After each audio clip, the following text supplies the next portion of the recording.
Hello friends, welcome back to your own channel Beginners Point. और मैं हूँ श्रुति आपके साथ, और हम देख रहे हैं क्लास 9th डेमोक्रेटिक पॉलिटिक्स का चैप्टर 5 का हमारा फर्दर पार्ट। हम लोग बात कर रहे थे इक्वालिटी की, राइट्स टू इक्वालिटी, और उसी का कुछ पार्ट हमारा बचा है जो हम इस वीडियो में लेंगे। The same principle applies to public jobs. Public jobs के ऊपर भी यही प्रिंसिपल अप्लाई किया गया है। All citizens have equality of opportunity to in matters relating to employment or appointment to any position in the government. सारे citizen को ये इक्वलिटी होनी चाहिए, सारे सिटीजन के बीच में इक्वलिटी होनी चाहिए कि उन्हें सेम अपॉर्चुनिटी मिले रिलेटिंग टू एम्प्लॉयमेंट, जॉब से रिलेटेड, पैसे से, कमाई से रिलेटेड, और appointments to any position in the government. और गवर्नमेंट में कोई भी पोजीशन के लिए कोई छोटा बड़ा नहीं है, सभी को इक्वल राइट्स मिलने चाहिए। No citizen shall be discriminated against or made ineligible for employment on the grounds mentioned above. ऊपर जो हमें ग्राउंड्स बताए, क्या क्या बताए थे? रेस के मामले में, सेक्स के मामले में, डेट प्लेस ऑफ बर्थ के मामले में, या रिलीजन के मामले में, इन चीजों को लेकर कोई भी सिटीजन को डिस्क्रिमिनेट नहीं किया जा सकता या इनएलिजिबल नहीं बनाया जा सकता एम्प्लॉयमेंट के लिए। You have read in chapter 4. Chapter 4 में हमने पढ़ा था that the government of India has provided reservation for scheduled caste and scheduled tribes and other backward classes. आपने क्लास 4 में ही हमने पढ़ा था, ऑफिस मेमोरेंडम की बात चली थी, उसमें हमने पढ़ा था कि गवर्नमेंट ने क्या कर दिया, 27% रिजर्वेशन कर दिया है सिविल सर्विसेज में। किन के लिए? Social scheduled tribe, scheduled caste और अदर बैकवर्ड क्लासेस के लिए। तो ये जो चीज हमने पढ़ी थी, various government have different schemes for giving preference to women. बहुत सारी गवर्नमेंट्स की अलग अलग स्कीम चलती है जो प्रेफरेंस देती है वुमेन को, पुअर को, और जो फिजिकली हैंडीकैम है कुछ काइंड्स ऑफ जॉब के लिए। Are there reservation against the right to equality? क्या इस तरह के जो रिजर्वेशन है ये राइट्स टू इक्वालिटी के खिलाफ नहीं है?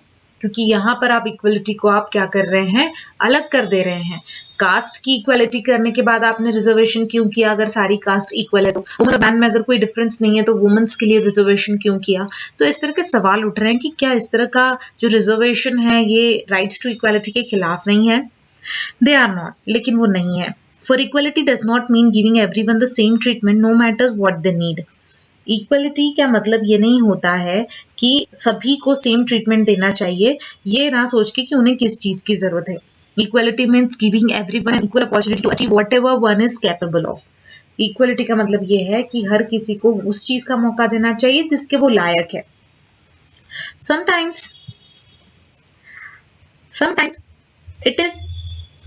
it is necessary to give special treatment to someone in order to ensure equal opportunity. कभी कभी क्या होता है कि किसी को कुछ important ट्रीटमेंट जो है, स्पेशल ट्रीटमेंट देने की जरूरत होती है, इंश्योर करना होता है, अपॉर्चुनिटी हम उन्हें दें ताकि वो इंश्योर कर सके इक्वल अपॉर्चुनिटी। जैसे वुमेन्स को, अगर वुमेन्स को घर ही रखा जाता, उन्हें बाहर जॉब करने की परमिशन नहीं होती, तो यहाँ हम भेदभाव तो कर ही रहे हैं। आज हमने जाना कि वुमेन्स जो हैं वो भी कैपेबल हैं कि वो जॉब कर सकती हैं, तो हमने उन्हें वो अपॉर्चुनिटी दी। अगर अपॉर्चुनिटी दी है और वो उस अपॉर्चुनिटी का प्रॉपर यूज करके आज वो भी जॉब कर रही हैं, तो इसका मतलब हमने इक्वलिटी को अगेंस्ट में इक्वलिटी के गए हैं, ये नहीं होता।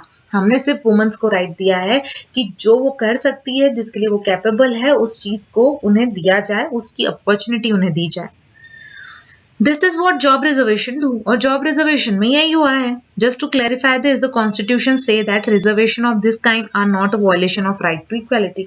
और हमारा constitution ये कहता है कि इस तरह की जो रिजर्वेशन करे हैं, जो हमने चैप्टर 4 में पढ़े थे कि अदर बैकवर्ड क्लासेस के लिए कुछ रिजर्वेशंस, उसके बाद शेड्यूल्ड कास्ट और शेड्यूल्ड ट्राइब्स के लिए कुछ रिजर्वेशन, ये अगर किए हैं तो ये हमारे राइट टू इक्वलिटी के खिलाफ नहीं है। The principle of non-discrimination extend to social life as well। और ये जो प्रिंसिपल है नॉन डिस्क्रिमिनेशन का, ये हमारी सोशल लाइफ में भी आया है। The constitution mention one extreme form of social discrimination. Constitution ने एक एक्सट्रीम फॉर्म या बहुत ही हाई लेवल का सोशल डिस्क्रिमिनेशन के बारे में मेंशन किया है। द प्रैक्टिस ऑफ अनटचेबिलिटी, जो मैंने पहले ही बताया कि छुआछूत का जो लोग मानते हैं कि ये इस कास्ट का है, लोअर कास्ट का है, इसे नहीं छूना चाहिए, ये मंदिर में एंट्री नहीं करना चाहिए, इस तरह की अनटचेबिलिटी की प्रैक्टिस सबसे ज्यादा डिस्क्रिमिनेशन के एक्सट्रीम पोजीशन पे है। And clearly directs the government to put end to end, और गवर्नमेंट चाहती है कि ये चीज जो है पूरी तरह से खत्म हो जाए। The practice of untouchability has been forbidden in any form. ये प्रैक्टिस जो है अनटचेबिलिटी की, इसे फॉरबिडन करना है किसी भी फॉर्म में। Untouchability here does not mean refusal to touch people belonging to certain caste. यहाँ पर अनटचेबिलिटी का मतलब ये नहीं है कि उन पर्सन्स को रिफ्यूज करना जो लोग एक पर्टिकुलर सर्टेन कास्ट से बिलोंग करते हैं, जो छोटी कास्ट है। It refers to any belief और सोशल प्रैक्टिस, ये रेफर करता है किसी बिलीफ को, मान्यता को या सोशल प्रैक्टिस को which looks down upon people on account of their birth with certain caste levels. लोगों को क्या होता है कि हम ये मानते हैं कि तू इस कास्ट में तेरा जन्म हुआ है तो तू छोटा है, ये छोटी कास्ट का है, उससे हाथ नहीं लगाना। लोगों का मानना होता है कि नहीं, ये लोग इस कास्ट में बर्थ हुआ है तो ये बहुत ही मतलब ये होगा, अपशगुन माना जाता है and all. Such practice denies them interaction with others और access to public places as equal citizen. और इस तरह की जो सोच है लोगों की, यही उन लोगों से बाकी लोगों को अलग करती है और लोगों को ये प्रैक्टिस को करने में मजबूर करती है कि वो इस तरह से उनसे दूरी बना के रखें। So the constitution made untouchability a punishable offence, और इसीलिए हमारे कॉन्स्टिट्यूशन ने इस अनटचेबिलिटी वाले कंसेप्ट को एक पनिशेबल ऑफेंस माना है। अगर आपने कहीं भी अनटचेबिलिटी वाली बात की है तो आपके लिए बहुत बड़ा गुनाह माना जाएगा, ऑफेंस माना जाएगा, आपने एक बहुत बड़ा गुनाह किया ऐसा माना जाएगा and you have to be punished by that, और आपको उसके लिए पनिशमेंट भी मिल सकती है। टचेबिलिटी के मैनी फॉर्म्स यहाँ पर हमें दिए हैं। 1999 में पी साईनाथ ने एक सीरीज ऑफ न्यूज रिपोर्ट लिखी थी, the Hindus, describing untouchability and caste discrimination, जिसमें उन्होंने अनटचेबिलिटी को और कास्ट डिस्क्रिमिनेशन को बताया था that was still being practice against Dalits, जो आज भी चल रही है दलित्स के अपोज में और वो पर्सन्स के जो शेड्यूल कास्ट से बिलोंग करते हैं। He traveled to various parts of the country. वो कंट्री के हर पार्ट में, अलग अलग पार्ट में गए and found that in many places, और उन्हें क्या क्या वहां पर देखा या क्या उन्हें मिला।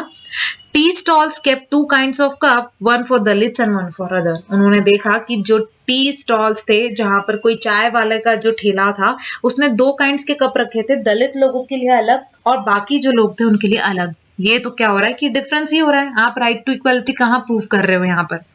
उसी तरह से barbers refuse to serve Dalit clients, जो दलित लोग थे उनके बाल भी नहीं काटता था बार्बर। बार्बर मतलब बाल काटने वाला नाई जिसे हम कहते हैं, तो वो बार्बर दलित लोगों के बाल नहीं काटता था। Dalit students were made to sit separately in classroom और drink water from separate teacher. जो दलित बच्चे थे वो स्कूल में भी, क्लासरूम में भी अलग बैठते थे, उन्हें साथ अलग से बिठाया जाता था और उनके लिए पानी की जो टंकी है जहां से पानी मिलता है, पानी पीते हैं बच्चे, वो भी अलग रखी जाती थी। उन्हें उस अलग पानी के टीचर से ही पानी पीना पड़ता था। Dalit groom were not allowed to ride a horse in a wedding procession. अगर दलित ग्रूम है, मतलब दलित फैमिली से बिलोंग करने वाला लड़का है, दूल्हा है, तो उसे अलाउ नहीं था कि वो घोड़ी पर बैठ कर आए अपनी दुल्हन के लिए। जैसे बारात निकलती है तो उसे बारात लेकर तो आएगा, लेकिन घोड़ी पर बैठना अलाउ नहीं था क्योंकि वो दलित फैमिली से बिलोंग करता था। Dalits were not allowed to use common handpump, और if they did the handpump was washed to purified.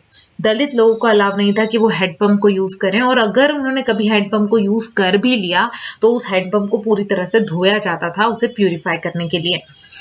All this fall under the definition of untouchability. Untouchability के अंडर में ये सारी चीजें आती हैं। Can you think of some example of your own area? आप अपने एरिया में आपने इस तरह का कोई एग्जाम्पल देखा हो तो क्या आप सोच सकते हैं, बता सकते हैं कि वो क्या है? तो इस तरह से राइट टू इक्वलिटी को हमने देखा है दोस्तों। राइट टू फ्रीडम को हम अपने अगले वीडियो में कवर करेंगे। आई होप कि आपको मेरा ये वीडियो पसंद आया होगा, और अगर आपको मेरा ये वीडियो पसंद आया है तो प्लीज मेरे चैनल को सब्सक्राइब करें और वीडियो को लाइक करना ना भूलें। Thank you so much. Thanks a lot.